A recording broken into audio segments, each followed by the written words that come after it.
2015 में पहली बार मैं आया था। 2015 हाँ, वही 2015 में ही मुझे एग्रीकल्चर लीडरशिप कॉन्क्लेव में आने का अवसर मिला था।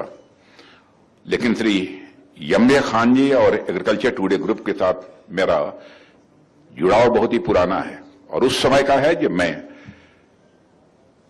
भारत सरकार में एग्रीकल्चर मिनिस्टर के रूप में अपनी जिम्मेदारी का निर्वाह कर रहा था।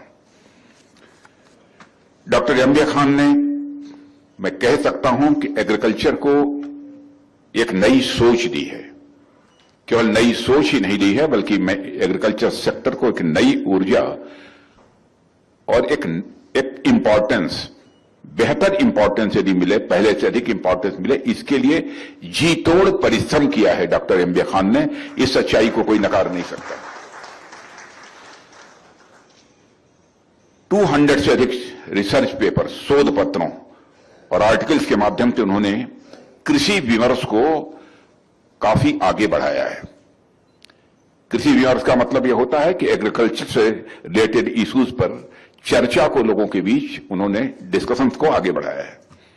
एग्रीकल्चर टुडे ग्रुप और एग्रीकल्चर लीडरशिप कॉन्क्लेव जैसे इनिशिएटिव्स के माध्यम से डॉक्टर यम्या खान ने किसानों के इंटरेस्ट को लोगों के सामने रखने की भरपूर कोशिश की है।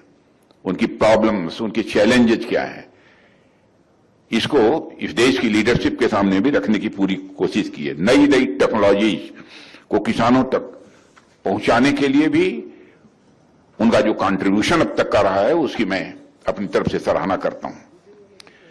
2015 में मुझे डॉक्टर यम्या खान द्वारा शुरू किए गए Indian chamber of food and agriculture का शुभारंभ करने का अवसर प्राप्त हुआ था और आज ये संस्था, सुरेश प्रभु जी है ना, हाँ चेयरमैन है। आज ये संस्था हमारे कैबिनेट के कोलीग रहे कभी श्री सुरेश प्रभु जी के नेतृत्व में नई ऊंचाइयों को छू रही है और किसानों, वैज्ञानिकों, उद्योग जगत और नीति निर्माताओं के बीच एक मजबूत ब्रिज का कार्य यह ऑर्गेनाइजेशन कर रहा है।